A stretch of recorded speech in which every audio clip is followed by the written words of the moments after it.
السلام علیکم ورحمۃ اللہ وبرکاتہ۔ عزیز طلبہ، آج صحیح مسلم کتاب الایمان میں باب نمبر 81 ہے، باب معرفت طریق الرؤیا، یعنی باب معرفت طریق رؤیت اللہ تعالی یوم القیامہ یا فی الآخرہ، یعنی آخرت میں اللہ تعالیٰ کو دیکھنے کا طریقہ۔ اس سے پہلے یہ ذکر آ چکا ہے کہ اللہ تعالیٰ کے دیدار کی دو قسم ہے۔ ایک تو اللہ تعالیٰ کو دنیا میں دیکھنا، تو میں نے بتایا کہ اللہ تعالیٰ کو دنیا میں دیکھنا یہ محال تو خیر نہیں ہے، ممکن ہے، لیکن یہ واقع نہیں ہوا ہے، نہ واقع ہوگا۔ رہا معاملہ آخرت میں اللہ تعالیٰ کا دیدار ہونا، تو اہل السنہ والجماعہ یعنی ائمہ، محدثین، فقہاء، جمہور متکلمین کا مذہب یہ ہے کہ آخرت میں اللہ تعالیٰ کا دیدار مومنین کریں گے۔ البتہ معتزلہ، خوارج اور بعض مرجئہ اس کے منکر ہیں، یہ بات آ چکی ہے۔ تو قیامت میں یا آخرت میں اللہ تعالیٰ کو کیسے دیکھا جائے گا، اس کا کیا طریقہ ہوگا، یہ بڑا طویل باب ہے جس میں ذکر کیا گیا ہے۔ اور اس کا خلاصہ یہ ہے کہ جیسے چاندنی رات ہو اور چاندنی رات میں دنیا کے لوگ چاند کو دیکھتے ہیں اور چاند کو دیکھنے میں کوئی زحمت یا پریشانی نہیں محسوس کرتے ہیں، یا جیسے کہ سورج کو دیکھتے ہیں، آسمان صاف ہو، کوئی پریشانی محسوس نہیں کرتے ہیں، ایسے ہی قیامت کے میدان میں آخرت میں لوگ اللہ تعالیٰ کو دیکھیں گے۔ دیکھیے، قال الامام مسلم رحمہ اللہ حدثني زہیر بن حرب قال حدثنا یعقوب بن ابراہیم قال حدثنا ابی عن ابن شہاب عن عطاء ابن یزید اللیثی ان ابا ہریرہ اخبرہ ان ناسا قالوا لرسول اللہ صلی اللہ علیہ وسلم یا رسول اللہ هل نرى ربنا یوم القیامہ۔ یہ ابو ہریرہ رضی اللہ تعالیٰ عنہ کہتے ہیں کہ کچھ لوگوں نے رسول اللہ صلی اللہ علیہ وسلم سے پوچھا کہ اے اللہ کے رسول، کیا ہم اپنے رب کو دیکھیں گے قیامت میں؟ آپ نے کہا کہ ہاں۔ فقال رسول اللہ صلی اللہ علیہ وسلم هل تضارون في رؤية القمر ليلة البدر؟ قالوا لا يا رسول الله۔ قال هل تضارون في الشمس ليس دونها سحاب؟ قالوا لا یا رسول اللہ۔ یعنی کیا تم لوگ زحمت اور پریشانی محسوس کرتے ہو چاند کو دیکھنے میں یہ بدر کی رات؟ لوگوں نے کہا نہیں۔ کہا کیا تم لوگ کسی ایک دوسرے کو زحمت میں ڈالتے ہو سورج کے دیکھنے میں جبکہ بادل نہ ہو؟ کہا کہ نہیں۔ تو آپ نے کہا سنو، فَإِنَّكُمْ تَرَوْنَهُ كَذَلِكَ، تم لوگ ایسے اللہ تعالیٰ کو دیکھو گے۔ اجمع اللہ الناس یوم القیامہ فیقول من کان یعبد شیئا فلیتبعہ فیتبعوا من کان یعبد الشمس ویتبعوا من کان یعبد القمر ویتبعوا من کان یعبد الطواغیت وتبقى هذه الامة فيها منافقوها۔ یہاں تھوڑی تفصیل یہ ہے کہ اللہ تعالیٰ اکٹھا کرے گا لوگوں کو قیامت کے دن، تو کہے گا جو لوگ جس کی پرستش کرتے تھے وہ اس کے پیچھے ہو جائیں، تو پیچھے ہو جائیں گے۔ جو لوگ سورج کی پرستش کرتے تھے سورج کے پیچھے ہو جائیں گے، اور پیچھے ہو جائیں گے جو لوگ چاند کی پرستش کرتے تھے چاند کے پیچھے ہو جائیں گے۔ اور اس سے معلوم ہوتا ہے کہ اس وقت سورج چاند بھی موجود رہے گا۔ وہ تبع من کان، اور جو لوگ بتوں کی پوجا کر، یہ طواغیت واحد طاغوت جو لوگ بتوں کی پوجا کرتے تھے وہ بتوں کے پیچھے لگ جائیں گے، باقی بچے گی یہ امت جس میں منافقین بھی شامل رہیں گے۔ فَيَأْتِيهِمُ اللَّهُ تبارک و تعالی فی صورت غیر صورت التی یعرفون، اللہ تعالیٰ ان کے پاس آئے گا اس شکل کے علاوہ میں جس شکل کو وہ جانتے ہیں۔ تو اللہ تعالیٰ کیا کہے گا؟ انا ربکم، میں تمہارا رب ہوں۔ تو لوگ کیا کہیں گے؟ نعوذ باللہ منک، ہم تجھ سے اللہ کی پناہ چاہتے ہیں، تمہارے رب نہیں ہو۔ ھذا مکاننا حتی یأتینا ربنا، یہ ہے ہماری جگہ یہاں تک کہ ہمارے پاس ہمارا رب آئے۔ فإذا جاء ربنا، جب ہمارا رب آئے گا اس کو ہم پہچان لیں گے۔ فَيَأْتِيهِمُ اللَّهُ تَعَالَى فِي الصُّورَةِ الَّتِي يَعْرِفُونَ، اللہ تعالیٰ آئے گا اس شکل میں جس کو لوگ پہچانتے ہیں، تو کہے گا کہ انا ربکم، تو لوگ کہیں گے کہ ہاں انت ربنا۔ فَيَتَّبِعُونَهُ، تو پھر وہ اللہ کی پیروی کریں گے، اللہ کے پیچھے ہو جائیں گے۔ وَيَضْرِبُ الصِّرَاطُ بَيْنَ ظَاہِرِ جہنم، اور جہنم کے اوپر ایک پل لگا دیا جائے گا، یہ پل بہت باریک ہوگا، آگے ذکر آئے گا۔ فَأَكُونُ أَنَا أَوَّلُ، أَنَا وَأُمَّتِي أَوَّلَ مَن يُجِيزُ، یہ اجازہ یجوز و اجازتاً پار کرنا، تو میں اور میری امت کے لوگ پہلے ہوں گے پار کرنے والے۔ اور اس دن صرف رسول لوگ بولیں گے، وہ دعوی رسول یومئذ، اور رسولوں کی پکار اس دن کیا ہوگی؟ اللہم سلم، اللہم سلم، اے اللہ حفاظت کر، اے اللہ حفاظت کر۔ وفی جہنم کلالیب، یہ کلالیب واحد کلاب اور کلوب، کلالیب کا واحد کیا ہے؟ کلاب اور کلوب، یہ مڑے ہوئے سر والا لوہا، مڑے ہوئے سر والا سلاخ، جیسے کوئی لوہا ہو اس کا سرا مڑا ہوا ہو۔ تو جہنم میں یہ مڑے ہوئے سر والے کانٹے ہوں گے، لوہے ہوں گے، سادان کے کانٹوں کی طرح۔ آپ نے کہا کہ کیا تم لوگوں نے سادان کانٹا دیکھا ہے؟ تو لوگوں نے کہا کہ ہاں دیکھا ہے۔ تو آپ نے کہا کہ فَإِنَّا مِثْلُ شَوْكِ السَّعْدَانِ غَيْرَ أَنَّهُ لَا يَعْلَمُ مَا قَدْرُ عِظَمِهَا إِلَّا اللَّهُ، البتہ اس کی بڑائی کو اللہ تعالیٰ ہی جانتا ہے۔ تخطف الناس بأعمالهم، وہ جو یہ کانٹے دار لوہے لگے ہوں گے وہ لوگوں کو اچک لیں گے ان کے اعمال کے حساب سے۔ فَمِنْهُمُ الْمُؤْمِنُ بَقِيَ بِعَمَلِهِ، ان میں جو مومن ہوگا وہ اپنے عمل سے باقی رہے گا۔ وَمِنْهُمُ الْمُجَازَى یا مجازی، ان میں سے پار کرنے والے ہوں گے یہاں تک کہ وہ نجات دے دیے جائیں گے۔ حتیٰ اذا فرغ اللہ من القضاء بین العباد، یہاں تک جب اللہ تعالیٰ فارغ ہو جائے گا بندوں کے درمیان فیصلہ کر کے۔ وَأَرَادَ أَن يُخْرِجَ بِرَحْمَتِهِ مَنْ أَرَادَ مِنْ أَهْلِ النَّارِ، اور ارادہ کرے گا کہ نکالے اپنی رحمت سے جس کے بارے میں چاہے گا جہنم والوں میں سے۔ یہ جب لوگ جہنم میں ڈال دیے جائیں گے تو جہنم سے بہت سے لوگوں کو مومنین نکالیں گے سفارش کر کے، فرشتے نکالیں گے، آخر میں اللہ تعالیٰ ان لوگوں کو نکالے گا جو موحدین ہوں گے لیکن انہوں نے دنیا میں کوئی عمل نہیں کیا ہوگا، جن کو اللہ تعالیٰ ہی جانتا ہے۔ یہ آگے روایت میں آ رہا ہے۔ تو اللہ تعالیٰ حکم دے گا فرشتوں کو کہ ان یخرجوا من النار من کان لا یشرک باللہ شیئا، کہ وہ نکال دے جہنم سے انہیں جو اللہ کے ساتھ شرک نہیں کرتے تھے، ان لوگوں میں سے جن کے ساتھ اللہ تعالیٰ مہربانی کرنا چاہے گا۔ تو ممن یقول، ان لوگوں میں سے جو قائل ہوں گے لا الہ الا اللہ کی، تو وہ لوگ پہچان لیں گے ان کو جہنم میں۔ یعرفونہم، کیسے پہچانیں گے؟ یعرفونہم بأثر السجود، ان کو پہچانیں گے سجدے کے نشان سے۔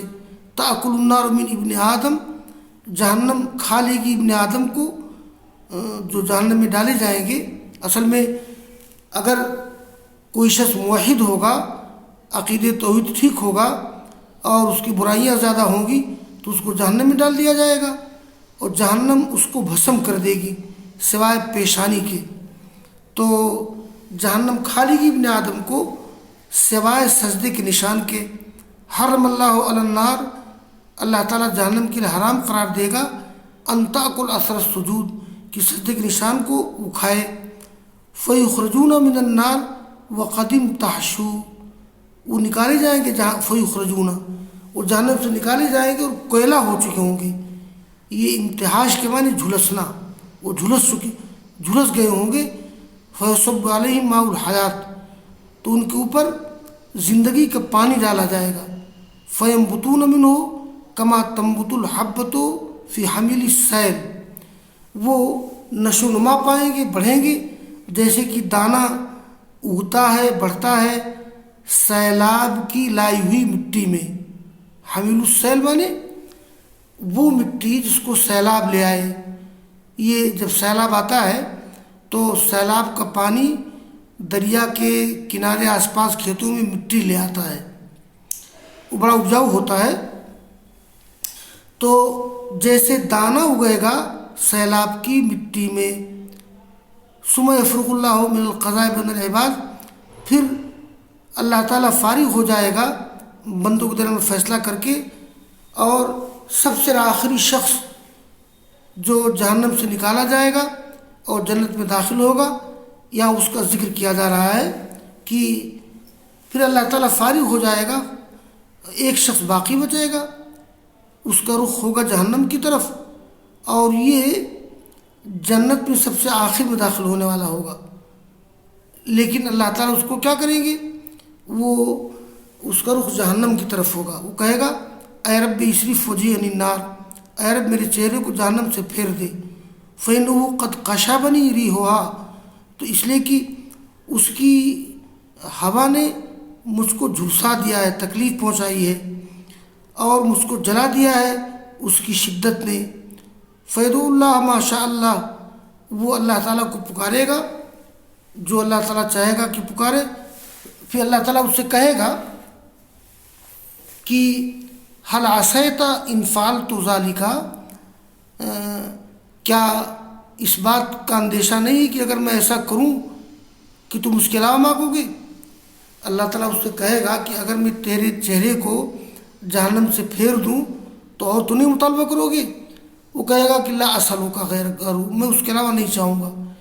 وَيُؤْتِ رَبُّهُ مِنْ وَحُودِهِ مَوَاثِيقَ، اور وہ اپنے رب کو بہت عہد و پیمان دے گا جو اللہ تعالیٰ چاہے گا، تو اللہ تعالیٰ اس کے چہرے کو جہنم سے پھیر دے گا۔ فَإِذَا أَقْبَلَ عَلَى الْجَنَّةِ وَرَآهَا سَكَتَ مَا شَاءَ اللَّهُ، جب وہ اس کا رخ جنت کی طرف ہو جائے گا اور وہ دیکھے گا جنت کو، خاموش رہے گا تھوڑی دیر تک، جب تک کہ اللہ تعالیٰ چاہے گا کہ وہ خاموش رہے، پھر وہ بولنے لگے گا اے رب قدمنی الی باب الجنہ، ہم کو پہنچا دے جنت کے دروازے کی طرف۔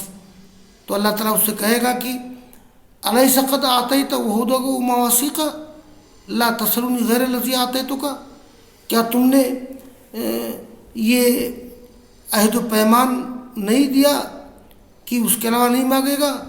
ویلک ابن آدم ما اغدرک، اے ابن آدم تمہاری تباہی ہو، تم کتنے بدعہد ہو۔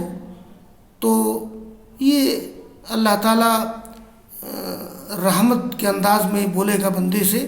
اللہ تعالیٰ کہے گا، بندہ کہے اے یار، اے رب، اصل میں اے ربی ہے، اے حرف ندا ہے، اے رب۔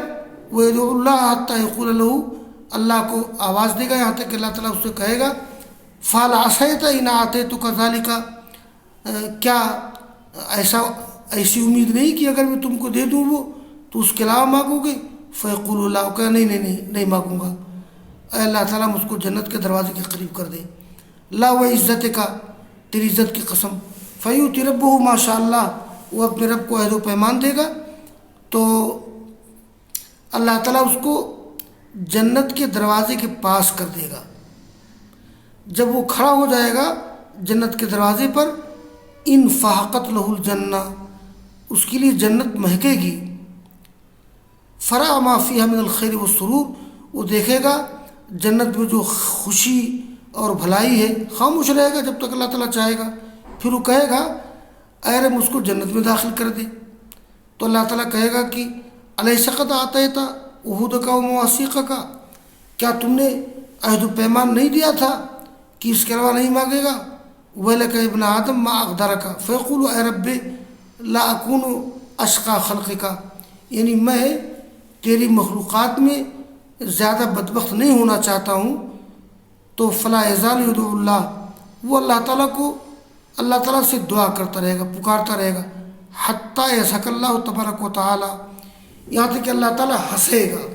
دیکھیے اللہ تعالیٰ کی صفات میں سے ہنسنا بھی ہے، ضحک بھی ہے. اب اللہ تعالیٰ کیسے ہنستا ہے؟ اللہ تعالیٰ اپنی شان و مقام کے اعتبار سے ہنستا ہے، اس کی تعویل کرنے کی ضرورت نہیں ہے. تو اللہ تعالیٰ کی صفات میں ضحک بھی ہے، یہاں تک کہ اللہ تعالیٰ ہنسے گا. جب اللہ تعالیٰ ہنسے گا تو کہے گا ادخل الجنہ، جنت میں داخل ہو جاؤ اس بندے سے. جب جنت میں داخل ہو جائے گا تو اللہ تعالیٰ کیا اس کو کہے گا؟ تمنا، تم آرزو کرو.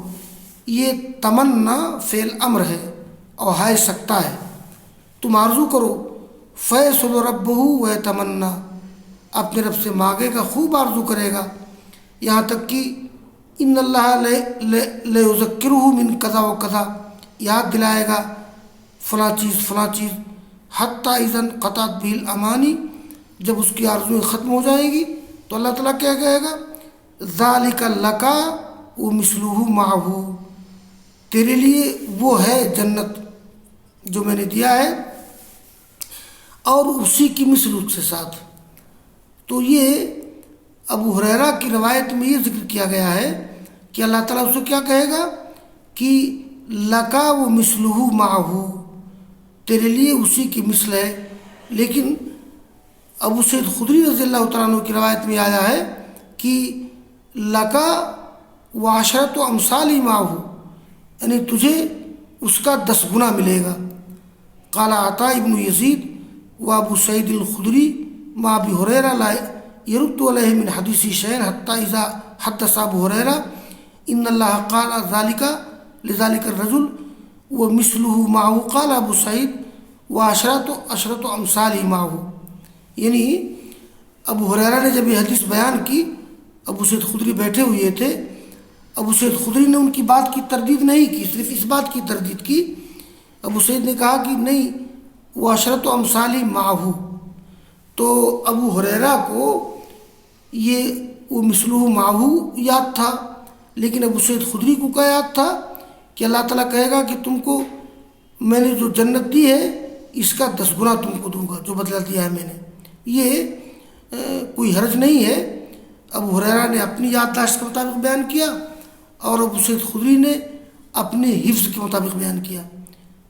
یا بس ہریرہ قال ابو ہریرہ ما حفظت الا قولہ ذالک لک مثلہ معہ. ابو ہریرہ نے کہا کہ میں نے ذالک لک مثلہ معہ یاد ہے. ابو سعید نے کہا کہ اشہد انی حفظت من رسول اللہ، میں گواہی دیتا ہوں کہ میں نے یاد کیا اللہ کے رسول سے، اللہ کے رسول کا قول ذالک لک و عشرۃ امثالہ، وہ تیرے لیے ہے اور 10 گنا. ابو ہریرہ نے کہا کہ وذالک الرجل آخر اہل الجنت دخولا، یعنی یہ جنت میں سب سے آخری داخل ہونے والا ہوگا.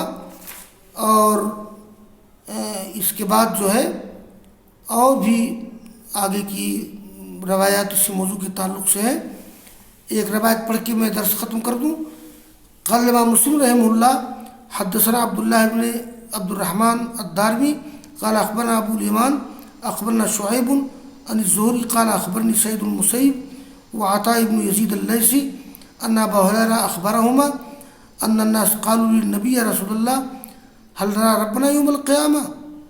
یعنی وساق الحدیث بمثل معنی حدیث ابراہیم بن سعد. گویا اس سند سے بھی روایت وہی ہے جس کا ذکر پہلے کیا گیا ہے، اور آگے اور بھی یہ متن کئی سندوں کے ساتھ امام بخاری ذکر کر رہے ہیں. وآخر دعوانا ان الحمد للہ رب العالمین.